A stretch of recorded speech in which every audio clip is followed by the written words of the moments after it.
Welcome, one and all, to the fourth A-FilmTeens Q&A of 2025. Here we are now streaming live.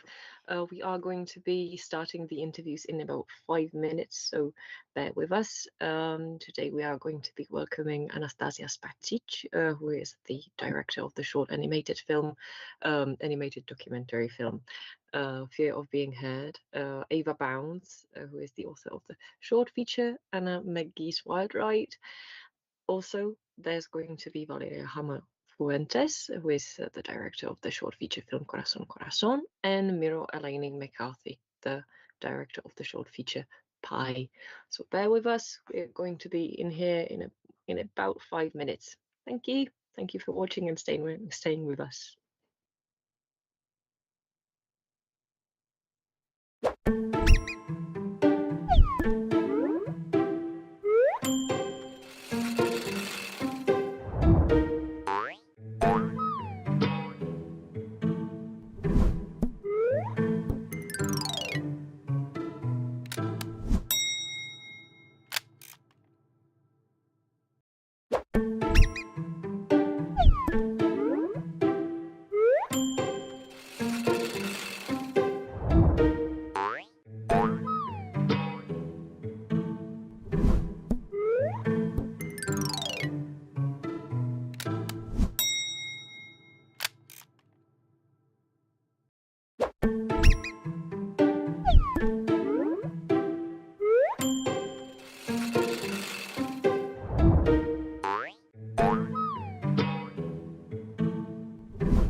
Welcome one and all to the fourth A-Film Teens Q&A of 2025.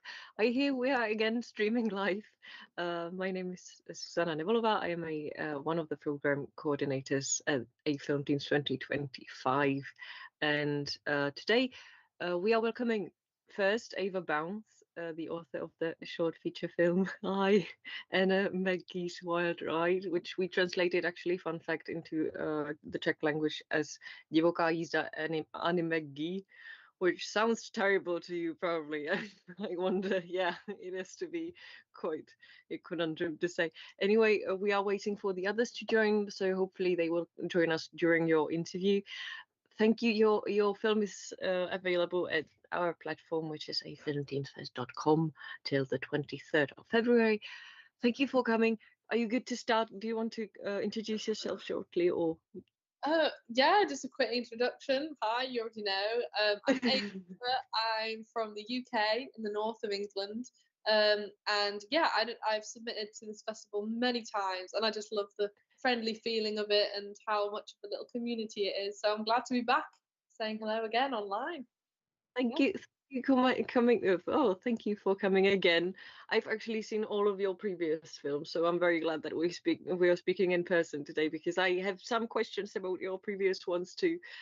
And also I wanted to kind of delve into this one because it's we have a lineup coming that are the films are kind of about the notion. I say that the journey of adulting is very, very fast, messy, and kind of difficult, and a really unpleasant journey. It really spoke to me, your film and the others that are lined up.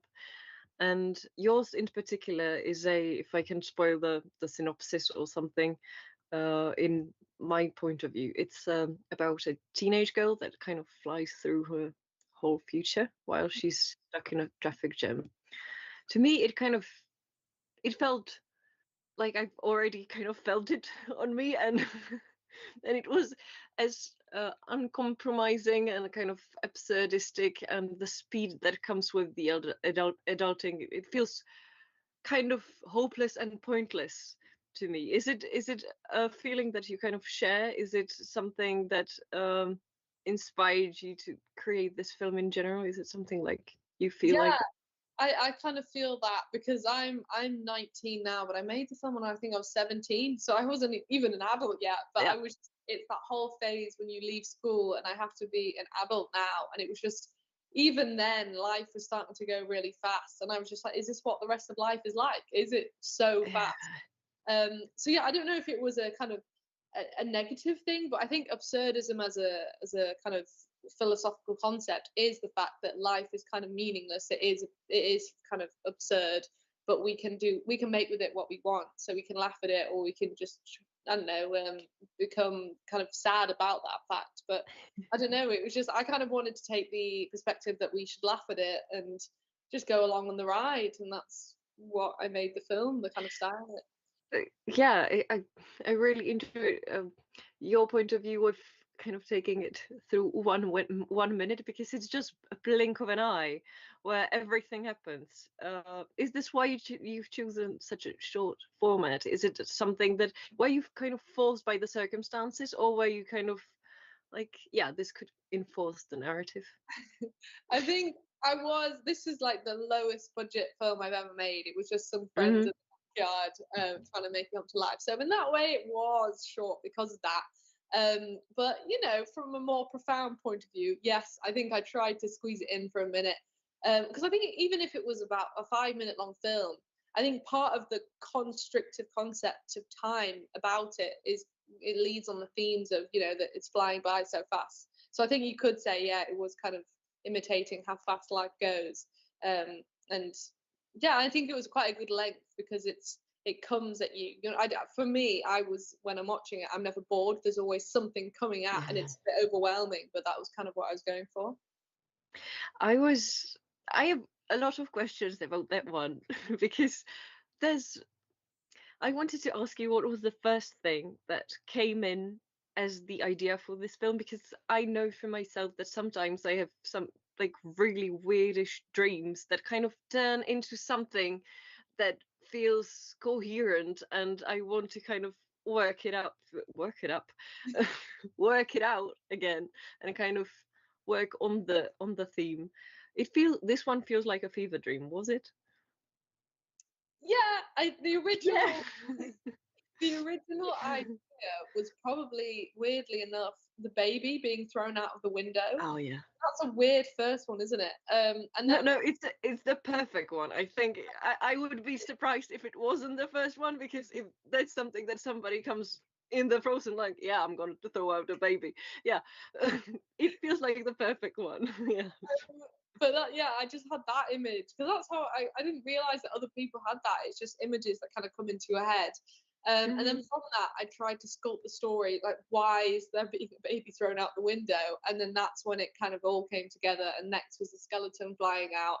And then I put a narrative to it. But that was, yeah, so that was the start of it. Yeah. I know that you, well, your other films are kind of long, or they are longer. Hello, Miro. Hi. Thank you for joining us. The other films, we're gonna get to your film pie in just a second. This is Ava. Hi, welcome to the Q&A. And we were discussing her film that is called Anna McGee's Wild Ride. That is quite an absurdistic tale that kind of ties in with yours. I wanted to ask you, Ava, how did you kind of develop the script when it's such a, it's 1 minute long. So in that, have you followed a really like strict script? Have you had a shot list? Because it still feels like a fever dream, and it's 1 minute long. Did you kind of have to limit yourself, or did you just stuck your family together in a car and was like, just go? I'd Go say about it. I did write a script, but I never let anyone see that because it was awful. It was just a bunch of random images and ideas locked together in this random page. And then on the day, we came up with so many new ideas, like the kind of courthouse hammer and everything. That, yeah, and it wasn't my family. Otherwise, I would have just had a laughing fit. That would have been bad. But yeah, it was my friend's family. Stuck them in the car, and they're great because they're sisters in the back and they look like sisters. Oh. And yeah, and then it was just kind of just playing around, and that's because I kind of miss that when I'm kind of going on higher budget short films. There's not time to play around because you've got budget, because you've got crew and limited time. So it was a great creative kind of set environment, so we could just experiment and see what comes to mind. So it was, yeah, all a kind of creative mesh that came together. Yeah. When you touched upon your previous films, which were Hello Frisco and Beth, that are also, I think that they have a really, you have already a very refined directing style. It's also always very, well, from what I've seen, from my point of view, very kind of comical and absurdistic, and there's the vibe is very consistent. This one is a bit different, but it shares these comical and absurdistic and kind of I've already sent you the brief for this, that I find them in the best way very unhinged, which I really enjoy in movies. And that is also a thing that kind of ties in with Miro's film that we're gonna talk about in a minute. But I really enjoy these aspects of the works. This one is a bit differently set than the others. Could you kind of expand on what influenced you in a different way than the others? Oh, well, Sorry, that's a lengthy question. I think it was when I first started making the films. I was 14. That's when I made Beth. And I think as you go, shorts are a great exercise to help you find your voice and find not just your voice in creating, but kind of as a human, what you believe, like how you view the world. So I think it's not only I've become more confident in how I view the world and how I want to put that in my art and in my films. Because Beth, it shared parts of it, but it was a historical drama, so partly it was different because it was based in the past. And for some reason, I think one of your other questions was how I've gone in the past, and now I'm going into like present day is one of them.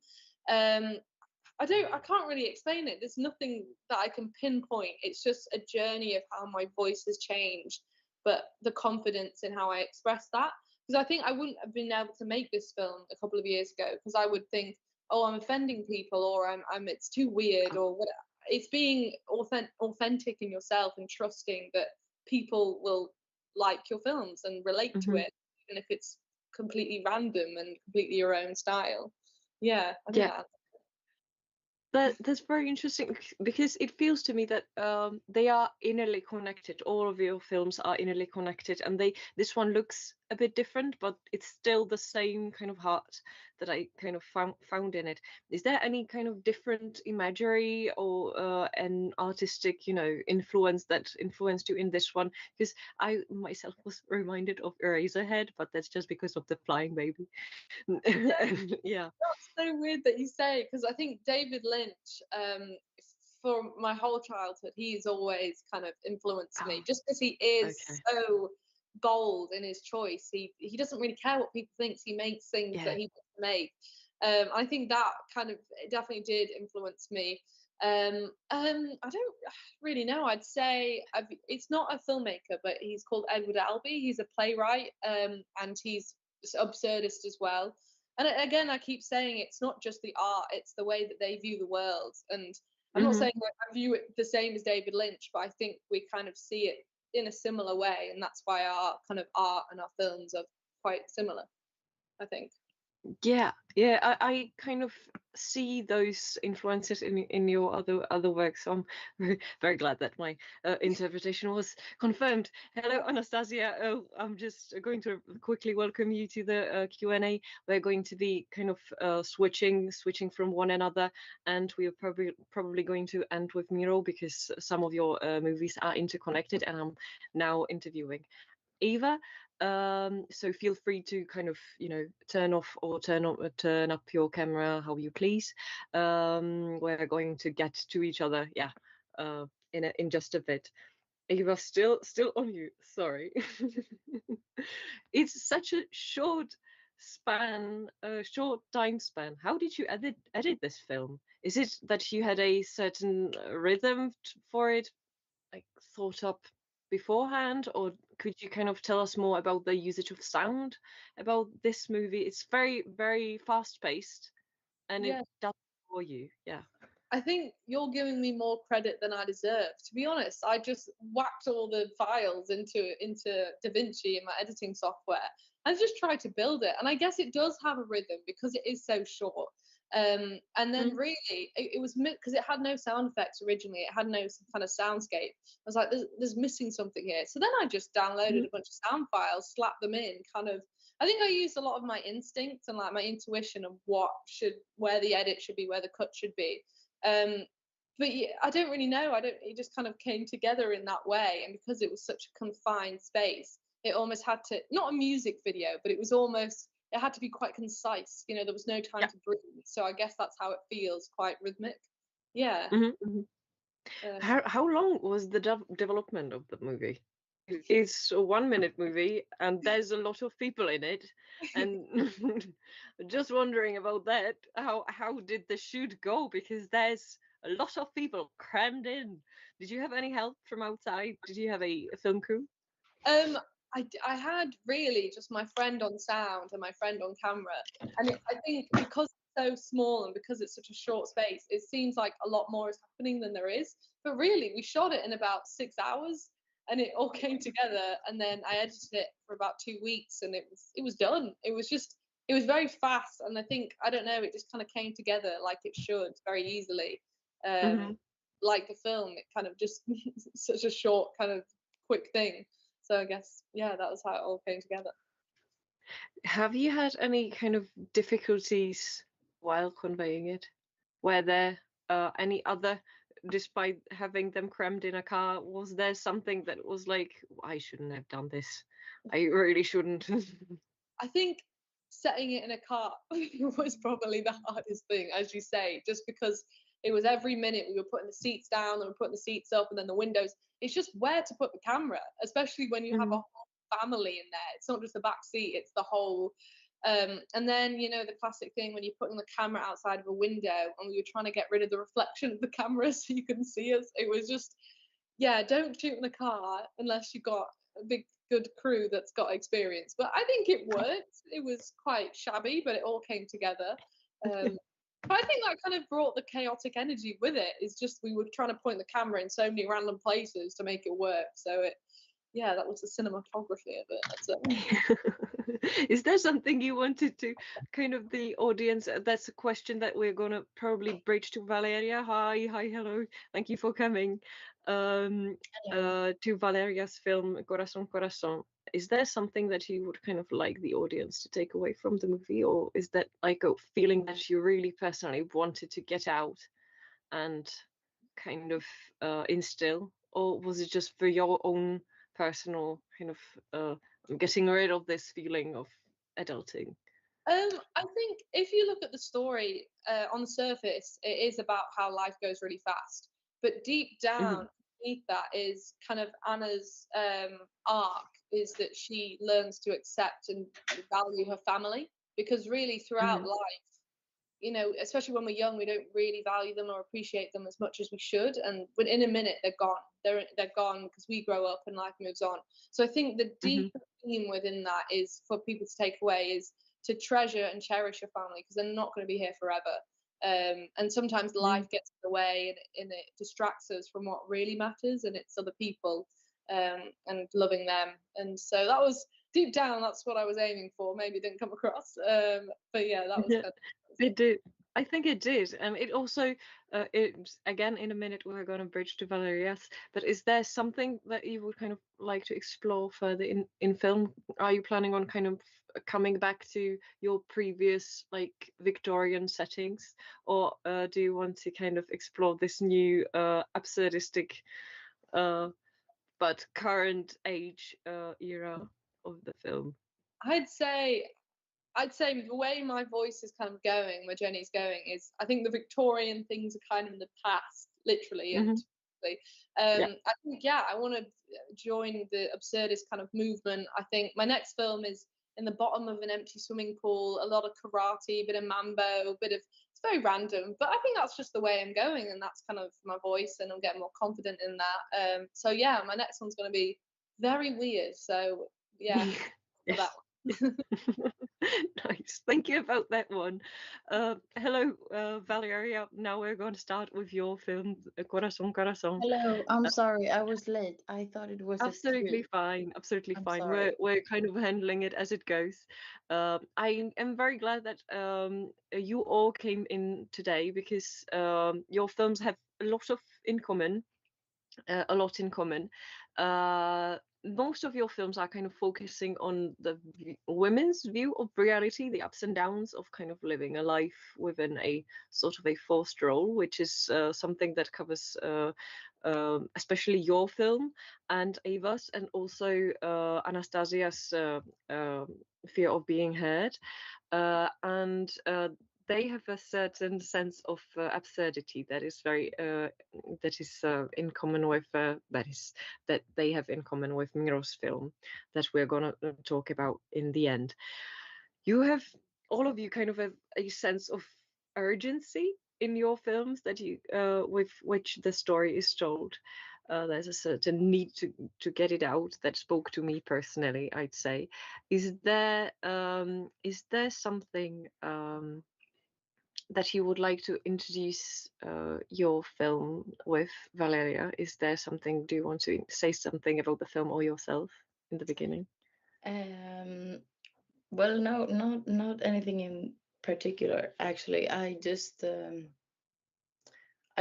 thought, I mean, the project started because I wanted to make something like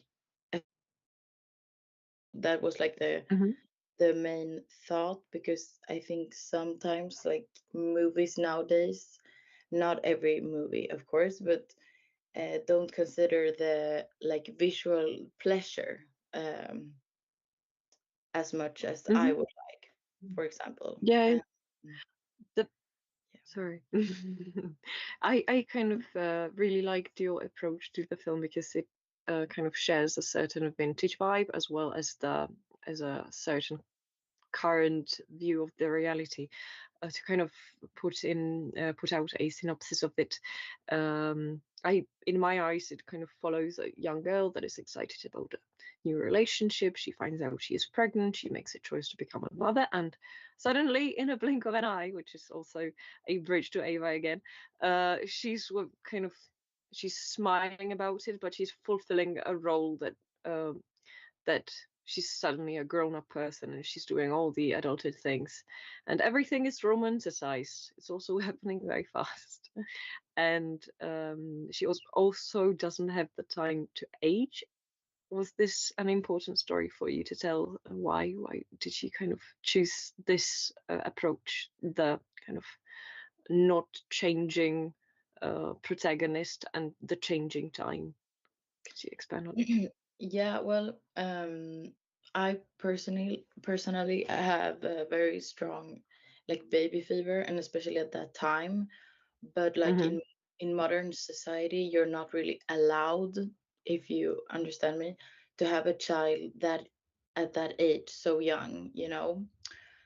And honestly, it's just like in defense of like women being able to do whatever they want with their bodies, like no matter age. Like you have you're supposed, like in a modern society that works well, in my opinion, you should be able to like have a kid at a young age and still be able to like have a career or work with what you want, or you know what I mean. So it was important to me to for it being like a teenager. Yeah, Yeah, because absolutely. I for myself kind of I want to ask you about the characters later on, but what I was really interested in was how you approached the world and the setting of the movie. There's a sense of an uncertain time. It seems to be set in a vintage era. In the opening credits, it looks like the set is maybe 60s, 70s, but also the characters have mobile phones. They are they are in libraries. They are dressed kind of modernly, and then when we switch into the like vintage camera, the normal camera, they kind of are gradually kind of aging through their clothes. How did it help you to build a story? Was this a directorial approach that you kind of enjoyed and vibe with personally? yeah, well, I'm very inspired by like old movies. I watch really like many 60s movies and 70s movies, so that definitely inspired me. But I think also like our generation, like it's not that you reject like modern things, but there is like a growing community of people who like vintage things and vintage objects and um like that mindset. So I think that was part of the process. Like on websites like Pinterest and all of that stuff, like vintage, and there are like hundreds of Instagram accounts that are like, oh, vintage people, or uh, la la la in the 90s or in the 60s, like people are like, or young people, some young people are like nostalgic over a time that they have never experienced, and that's the case for me too, of course. But it's something about it, like a lost world. I don't know. It's I don't know if you guys agree with me, but I'm sure you have seen it on social media. Like a lot of people our age love vintage things, vintage photos, Yeah. that aesthetic. Yeah. Is there something that's another thing that I wanted to ask you, the her costumes, she's suddenly from the modern woman clothes, she's suddenly wearing wedding dresses, hair clippers, she seems like a housewife. um she's kind of aging before your eyes, but she's staying the same person in the same role, just the costumes and the outlook from outside changes. How did you develop her character? Like, have you decided consciously that you're going to be aging her throughout? No, not really. like that. And I understand what you mean with the clips and the housewife thing. I know what you mean. No, it was not really about like aging her or like with the costume particularly, but but no, like maybe it sounds a bit shallow, but it was honestly like the hair thing. It was just because it was beautiful, you know, and it was not like a Yeah. reference to Okay. being a housewife or anything like that. But of course, the wedding dress does a lot of the maturing thing and like the adult, like the start of adulthood. Yeah. Yeah. I also kind of noticed a slightly a slight contrast in between Maria and her partner, who is kind of drawing inappropriate doodles at mirrors at the beginning as she is kind of expecting a child. I really like the infuriating and almost unjust feeling of that. Is this how you wanted to approach him, and how you kind of how did you develop the male characters?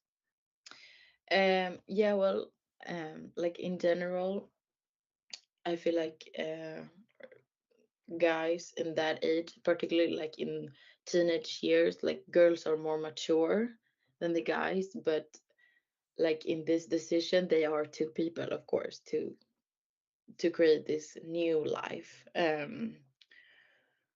But yeah, I think I mean the male characters were like was like yeah a bit of a how do you say it, like a parody maybe of those Yeah. relationships where the girl is Yeah. maybe very I know what I want and the guy is maybe more like go with the flow or just okay like I'll do whatever you say or just maybe doesn't care enough to actually make their own decision or make up their mind. The film also, with these little details and with the setting and with the costumes, it's also very stylized. Have you kind of had any influences or any films or any artists that kind of shaped you? You've already talked about the 1960s movie. Is there movies? Is there something in particular that kind of told you that you wanted to use summer wine and Yeah, and well, these vibes? Yeah. I listen a lot to Nancy Sinatra, which is like the Mm-hmm. original singer to this song.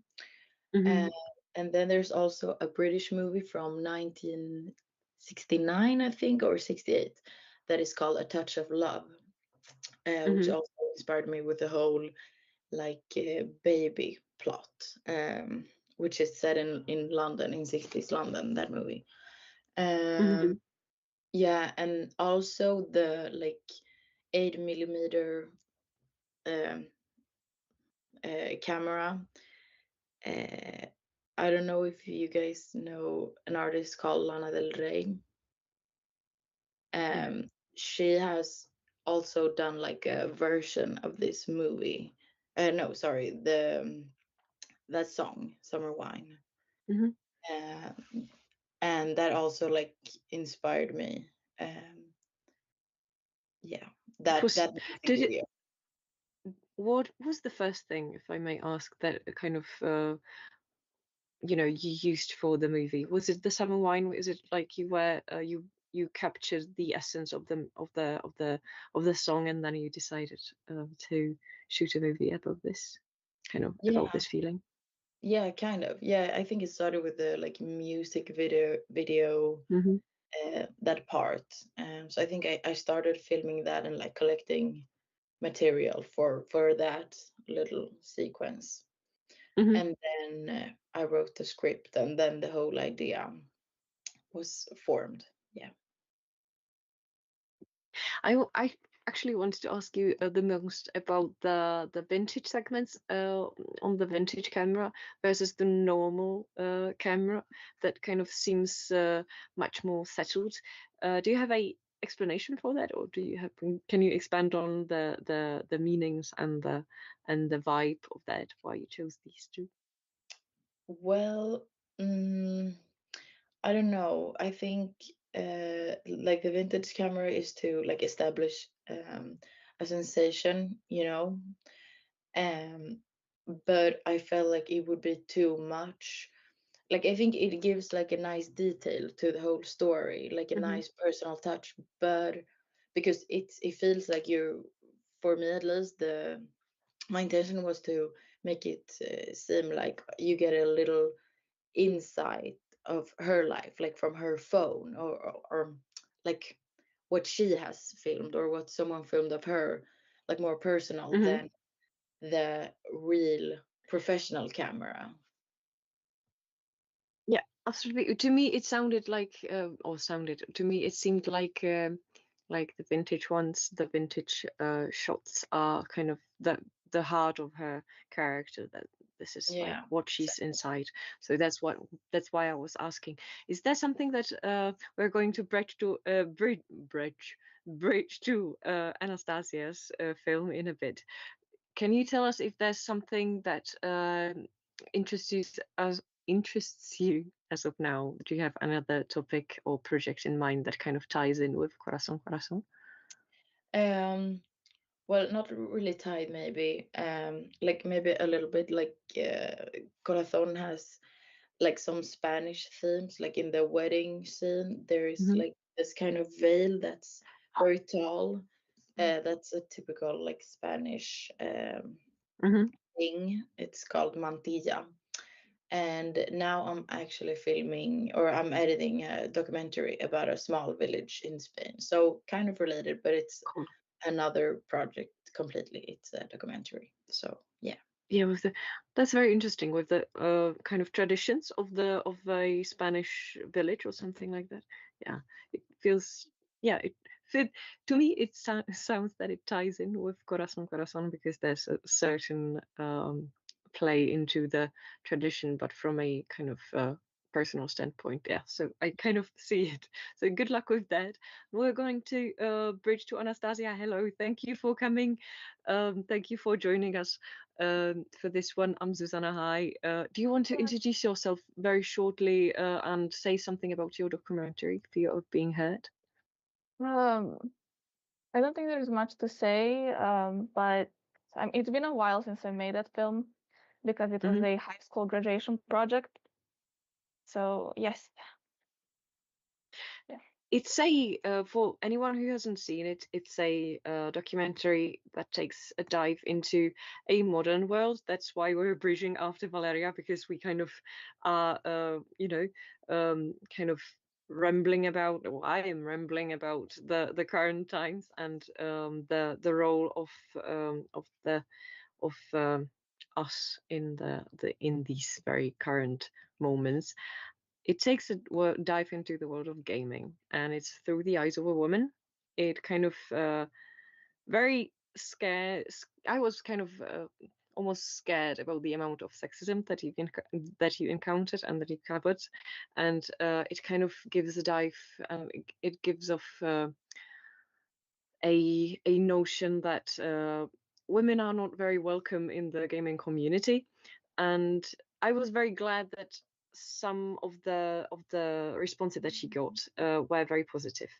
You being a gamer, was there a so-called kind of last straw that made you think that you need to shoot a movie about this? Was there a certain moment that you thought, well, I can't go on gaming without kind of saying something about this? To be honest, I think I've been one of the lucky girls in gaming because I personally haven't experienced as much sexism as some other women have. But to be fair, I think that has to do with the fact that ever since I started gaming, I haven't been actually speaking in games because I was already aware of the amount of hate that I could get if I spoke up. But I think what made me decide on making the movie was just the fact that I wanted to make the film about something that I'm passionate about. So I settled on that because it's also a very relevant topic. Was it you said it was a school project. Was it by a deadline? Did you have to kind of, what was the time frame? How did you develop this movie? Yes, there was a time frame, and I think we had like 4 months to work on it. So yeah, I think that was like February to April or something like that. I know that like a lot of documentary filmmakers have a kind of, you know, the film stands and falls upon the people you interview sometimes. How did you get to know the people that you interviewed? Did you know them beforehand? Yes, I knew all 3 of my interviewees beforehand. I interviewed 2 of my friends and my dad, actually. But Cool. I was hoping to interview more people. I wanted to, I tried to get in contact with some content creators that I like, but I didn't get any responses, unfortunately. So I just made do with what I had. Also, all of them kind of spoke in a way very openly and very as honestly as they could, and I found the interviews being very sincere. So that really kudos to that, to the getting out the response that was the most, I think, impactful in the documentary. Is there a notion, or have you found that the situation in the gaming community since you made the film has been shifting? Were you kind of forced to turn off your mic again, and were there any more instances where you were shushed and kind of shunned and regarded to as an inferior, I guess, just because you were a girl? I think, honestly, now that I look at it, it might be worse, like on the internet, on Than the that? forums. Oh my God. Yeah, because I have started talking in game more, and it's been quite okay. But on the internet, it's often a free for all with insults and stuff. And if you give an opinion, there will be people saying that, oh, you have no idea what you're talking about. You're a girl, like go play something else or stuff like that. Oh, I'm so sorry. 21st century, isn't it? Anyway, I'm very sorry to anyone who has not seen the movie. It's very open about these instances. It kind of covers, I think, a lot that you can encounter as a girl online. And I think it's very eye-opening because I myself am not part of the gaming community. I only have heard that a lot of kind of rage is coming at game production companies or producing games with female leads. Do you think that the rage is only kind of a side effect of a kind of small but a quiet minority? I do think that the rage is a loud minority, but well, because the games that have female leads, they sell well, so there's obviously a market for it, and most people don't actually mind it. But obviously there's a lot of people who will get pissed that they have to play as a girl, but I don't think most normal people don't actually care what gender they play as. Yeah. How have you kind of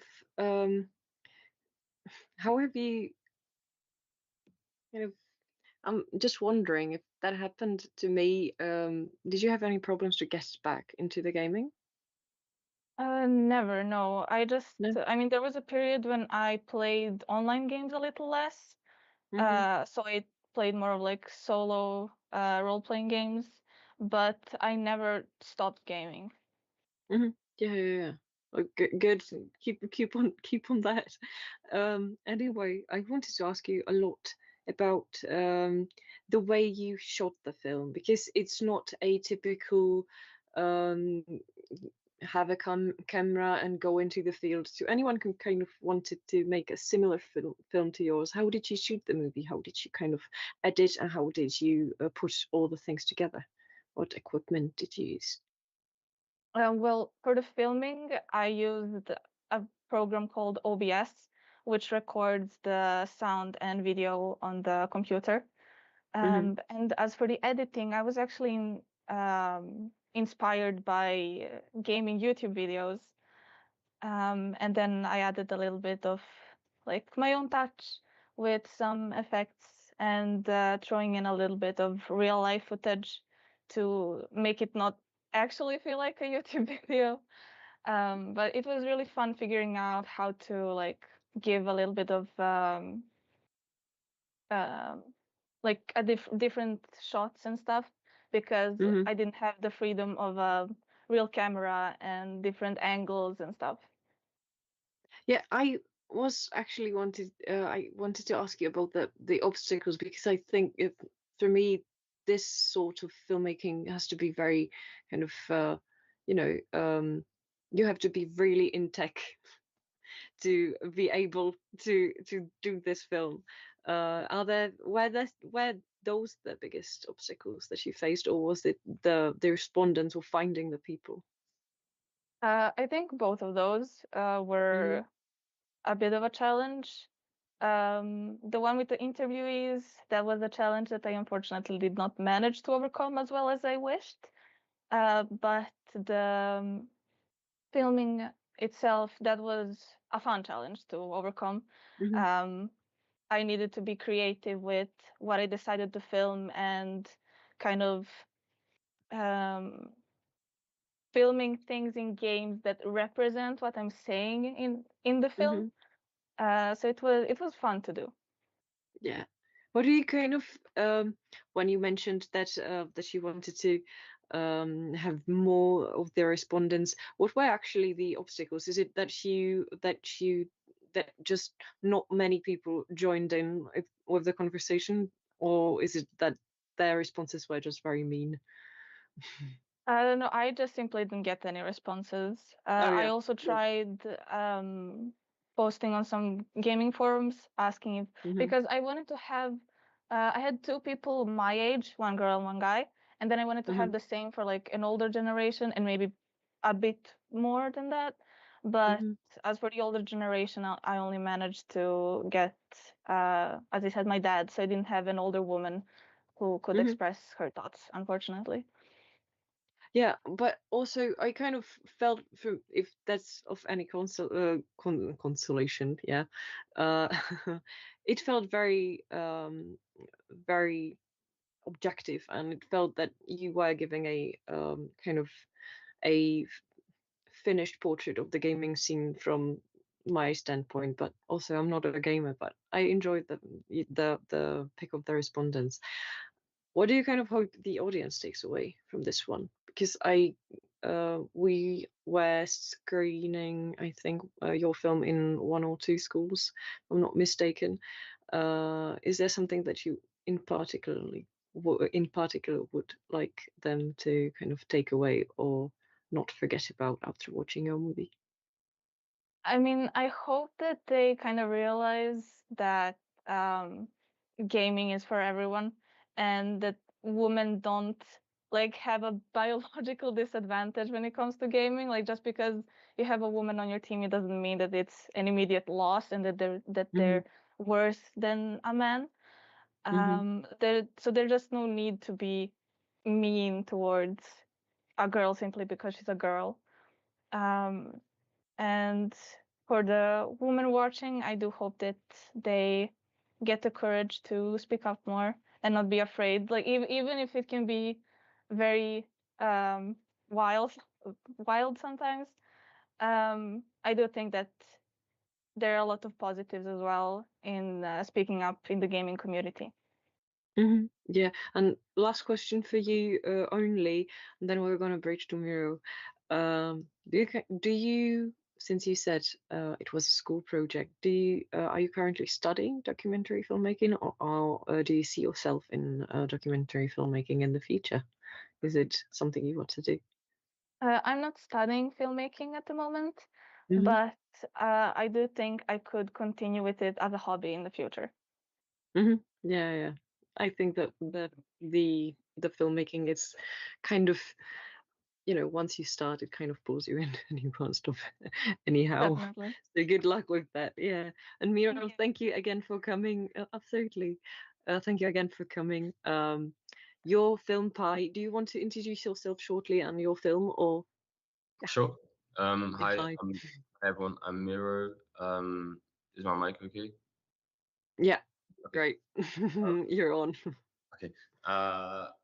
I'm 20. I'm studying fine art right now. I made 3 films. I made Pi when I wrote it at 14, shot it when I turned 15. It's like a comedy film, very absurd. I think being 14 helped making it so absurd. Yeah, it was a really nice project to make. Simply for the fact that I didn't really have much of an expectation, and it was very free flowing when I was writing it, and I had a lot of help from family and friends making it. So yeah. Yeah, I want to kind of follow up on that. Your film, if I may kind of introduce it in a short kind of synopsis or something, it's in my eyes it's allegorical. It's highly comedic. That's why I'm glad that you joined in after, for example, Ava's film, because it's a highly comedic commentary on greed. I also know, as you mentioned, it's your first film, it's your directorial debut. Has your style changed since then? A lot. Yeah. Yeah, massively. I think that was working with a crew in a closed off environment, which I can talk about, and like the challenges of the day, which I like that's part of one of the most fun parts of filmmaking, I think, just like solving all the problems. But yeah, my style's changed very massively. My next film was quite inspired by like people like Darren Aronofsky and his movie Pi, like very high contrast, black and white. And like I've always sort of in my personal practice loved just like playing with colors and like really like saturating things. And I didn't do that with Pi. It was, I suppose, more naturalistic looking. Yeah, I think like at the core of it, there's elements of my style that aren't aesthetic. They're more like you're saying, like allegorical, or trying to point towards or impart a thought or an idea that that follows through in my practice, I think. But maybe we'll do that soon. Yeah, I know that we can be very critical of our own work. Is there something, I mean, to our previous and first works, especially, I know that for myself, is there something that you really appreciate about this one? That's a good question.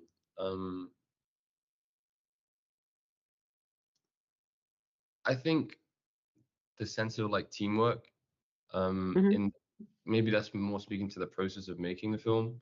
But it was just such a lovely collaborative effort. Yeah, like I was surrounded by my family and friends when I was making it, and I can't ask for anything more than that. And every film I've made since then as well has been like either surrounded. I made it with my friends, or I made it with my family. It's like it's a really lovely part of the process. You just surround people that like you care about, and they care about you, so you feel very safe. Yeah. Sorry, how was it directing your family? Actually, Pardon? For some, how was it directing your family? Because I can kind of picture if I was directing mine, they would be running around and they wouldn't stop, and it would be, oh my God, that would be the worst. So in your case, it worked out. How did you manage that? I mean, they've all kind of I guess it's kind of like a family trait almost. Like most of them come from like they have more experience than me, to be honest, in media background or film background. So I guess it was kind of like just being trusted, and there's like a mutual understanding that we're all here to make a film. And like Ava was saying, it's like kind of have the time to play, and it's like you have fun. There's less pressure. At least on this shoot, there was much less pressure than I'm sure some of them experience, and like it's experienced on a high pressure set. So yeah, it was a nice time. I wanted to ask you about the way you kind of develop this film, because as you said, you mentioned that your family has more experience than you, but also this first film on its own, there's many cool assets to it. There's a moment of a cool fight scene that I mentioned to you briefly. It's very I really enjoyed that because there's actually no violence showed at all. there's just the title, the caption, and everything kind of consists of the sound. Can you kind of what techniques did you use on this one? How did you build tension with limited resources, I gather? Yeah. So I suppose it starts with the opening, which is it starts with the opening, which is like sort of we start later in time after the fight, and we're on a ladder pod, and we're zooming out from this pie. The movie's called Pie. And we're zooming out from this pie, showing like the aftermath that surrounds the pie. And then there's we had a track, so we were tracking around. And like in Pulp Fiction at the cafe scene, that was a very big inspiration. And yeah, we're just tracking around and getting all the characters' heads, almost 360. I think it was like 270 degrees. But yeah, I mean, like I was kind of just, that's what I said, like it's like the free flowing nature of it. When I was writing the script, I was just like, we'll have a bear, like we'll have a samurai. Like it wasn't like, you know, I was just having fun with it. Yeah, just like very, like it was said, like almost random, almost like very associative. And I think I didn't intend it to be an allegory in the sense of like talking societally about greed. It actually came from a very personal place. My mom makes apple pies. Everyone in the family loves my mom's apple pies. Like my aunt and my cousin, and they would come around to our house, and there's always like the last slice of apple pie, and someone wants the last slice. I think, and they are going to die for it, as the movie suggests. Yeah. Not going to be made for another like 7-8 months. So, oh my god! This is based on a true story. Yeah, based the bloodbath. Sorry. Yeah. Yeah. The blood. Yeah. Yeah. Oh my god! You actually mentioned two other things that I wanted to kind of delve into. One is the script. The other is the film's inspirations and the styles. You mentioned Tarantino. Were there any other obvious films than Pulp Fiction, or were there, like, have you thought about a certain scene that you wanted to kind of try out in your first movie that you were like, oh yeah, this is Honey Bunny, and you know, everybody's gonna die? Yeah. That I'll yeah, inspirations. I love anime and comic books. So I think like that leaks through. Like yeah, I have a love for Japanese culture. So the samurai is sort of an embodiment of that. And also just like people in society, that I think it speaks to people in society, that like veterans that feel quite left. And he gives a speech which is basically like a reinterpretation of the Android 13 speech in the end of Blade Runner. Yeah, so there's that. There's just a lot of like little nods. Yeah, I'm not sure. Honestly, it's so long ago. I can't remember all the styles. I think those are like the two main things, and then everything else is sort of like just came out of somewhere. Is there something that you kind of come back to even in your current movies? Because you know that the inspiration changes how you grow and kind of develop yourself. Is there something that you kind of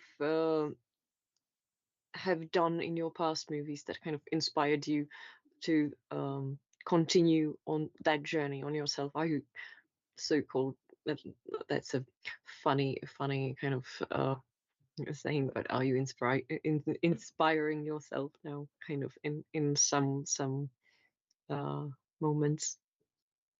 Something that you kind of want to continue doing? It's a really good question. It's very reflective. I think my first thought is I should ask myself these sort of reflective questions. Is there anything in my previous films that I carry forward to my next films? You don't have to answer it. Keep it at the end, and if anything comes back, you can shoot us with it. I do have one thing. I think in doing it and writing about my practice, I get a sense that each film, that kind of sense of not necessarily absurd, but it's very like stylized to the point where it almost feels like a dream. It's its own kind of like world and capsule of a world, and you can imagine that there's more to the world. I like films like that a lot. And I think each film I make in succession builds upon that feeling. I'll think about it more. I'll have more for you, I think. Yeah. I will come back to that. Since kind of the film is it's an allegory, and also it's a very good parody. How did you approach the characters? How did you develop the script when you were talking about the script, and how you kind of wrote it? You had the script in mind first, or did you have the characters and then the conflict, and how did you kind of put these together? What came first? Yeah, for me, it starts with the script, and that one was sort of like I gave it a pass, finished it. It's only like 5 pages or like 6 pages. Finished it, and then with one of my friends, Jojo, who's he's studying film right now, which is a long time ago. We like sort of fleshed out each character, the bear, the samurai, just talked about it. Nice, like just throwing stuff at the wall. Made a treatment, which I think is one of the weirdest parts of being a filmmaker, is making a treatment. Oh my god, yeah, that's the worst. I feel with that one. Not for me. Yeah. I mean, I like graphics. I like designing it. But yeah, we made a treatment, but very lo-fi treatment, not like anything that you'd send to anyone. Very lo-fi treatment, and then it was just like sort of like fleshing out. I think more like visually what the characters look like than how they would act. They would act as sort of.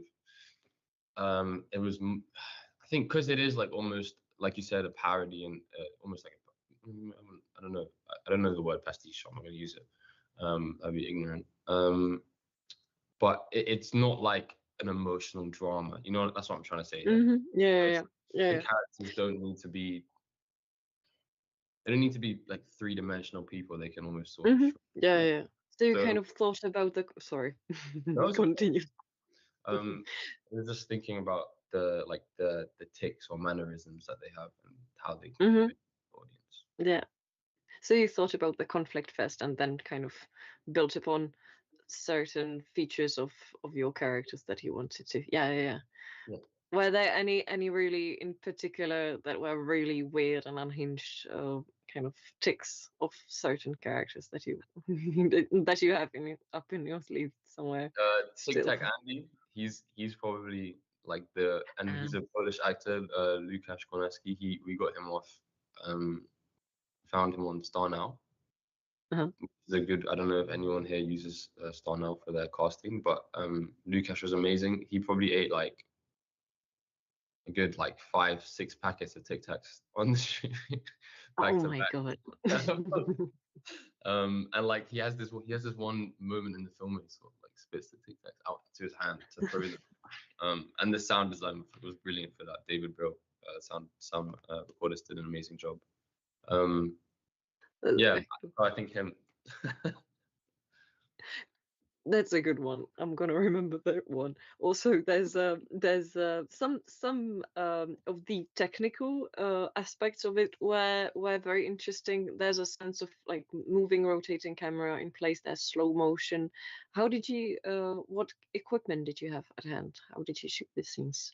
I believe it was on a Canon cinema camera. I'm sorry, I don't know the model. Yeah.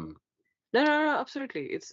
I'm just wondering if you had tracks or something. You said we had tracks, and then for the overhead shot, there was a ladder pod, which is a really cool piece of kit. And the slow motion, the camera did a really high frame rate. I think maybe 120 FPS. We're nearing the end, I think, right now. And can you tell us about the other movies that you made after this one? Because I think I've seen some, but I'm not really sure because there's been a huge amount of them. Can you introduce them, and how did they tie in with this one, if they do tie with this one? Sure. My second film is called Slay the Beast from A State of Peace. It's a city film. Where the city is almost its own character. and there's two lovers intertwined, bonded almost spiritually, and the woman, she is almost poisoned by the city. It's like in her nature, she's not designed for the city, and she dies, and the man, out of sort of an anger at the city and the creators of the city, goes mad and sort of spreads his poetry throughout the city. And then as an older man, he comes to terms with his grief and visits her grave again, and the film comes full circle. I made that for my final major project at my college, and like Anastazija was saying, like I think it's nice to have a deadline. I'm sure Anastazia's view on that. Yeah. Who's saying she had a deadline to work. And then I made a 48-hour film called 64 Squares, which was a good process, I think, just to do a 48-hour challenge. And it's about two people interrogating a man over a chessboard because he's organized a protest. So I think I was interested in, like a very loose interest in sort of government and thinking about what happens behind those rooms, even though it's a bit out there. And my last film is called Shattered Tides, which I shot in Barbados when I went back to, that's where I'm from. My mom's from there. The first time I went back there, since I was like 4 or 5, last time I was there was for my granddad's funeral, and then I went back.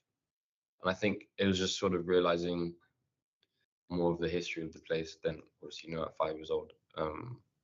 It's about enslaved men that drowned on the Middle Passage, and they are stuck in a limbo almost. Their souls incarnate in a limbo, which takes form as a beach, and they walk the beach. One of them walks the beach, and he forms these spheres of sand, washed away by the tides.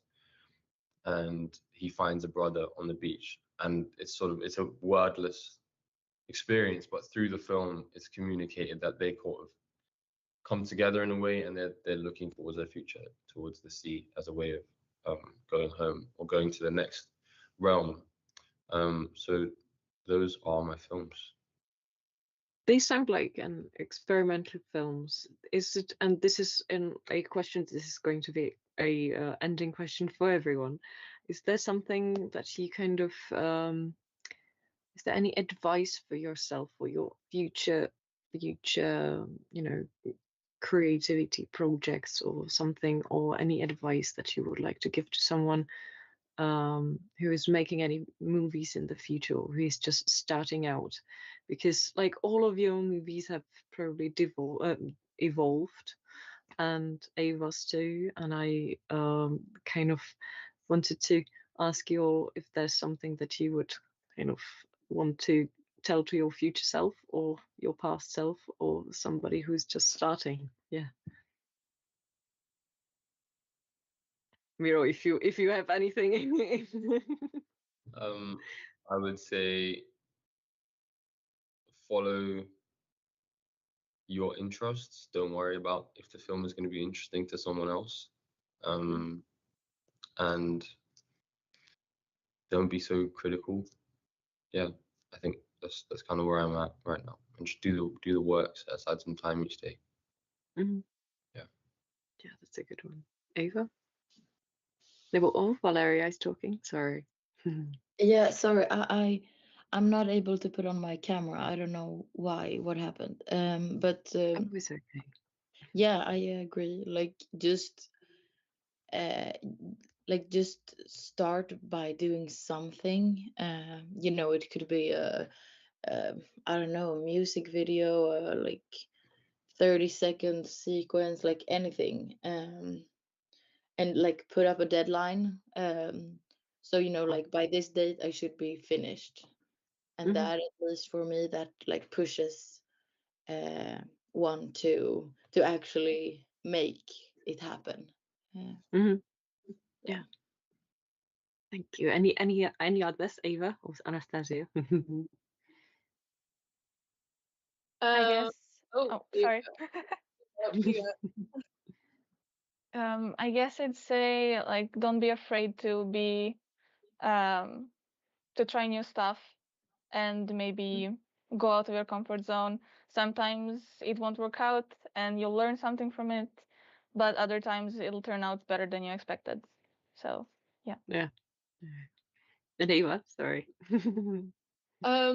I'd say because nowadays we have access to cameras and things and editing software when we're much younger, I think it's keeping that creativity, because it is proven that children have, like kind of Miro was saying, because he was young, he could create this absurdist, wacky film. I think it's just having the confidence to kind of stick with that if that's your thing, and keep that creativity going, no matter if there's now we have to do call sheets and budgeting, and now we have to make the film about something to get into a film festival. Just stay authentic and stay creative, and keep creating films that, I don't know, that kind of resonate with you, and then, as Maria said, it will resonate with somebody else. But yeah, I think those are nice last words. I think we can absolutely wrap up on this one. Yeah, thank you all for coming. Thank you, Anastazija, Eva, Valeria, and Miro, the authors of films Fear of Being Heard, Eva's and McGee's Wild Ride, Valeria's Corázon, and Miro's Spy. Your films are available, if you haven't seen each other's, they are available till the 23rd of February, I think, on the A-FilmTeensFest.com platform. Thank you again for participating this year. Thank you all to people. Thank you to the people who have been watching on all the streams on the Facebooks and Instagrams and YouTubes and stuff. And we wish you the best of luck in the filmmaking journey. Thank you all for coming. Farewell, goodbye, nashledanou, and we can wrap up in our own safe place after the stream ends if you want to. Yeah, thank you. Thank you, the Instagrams. Take it. Martine, můžeme skončit.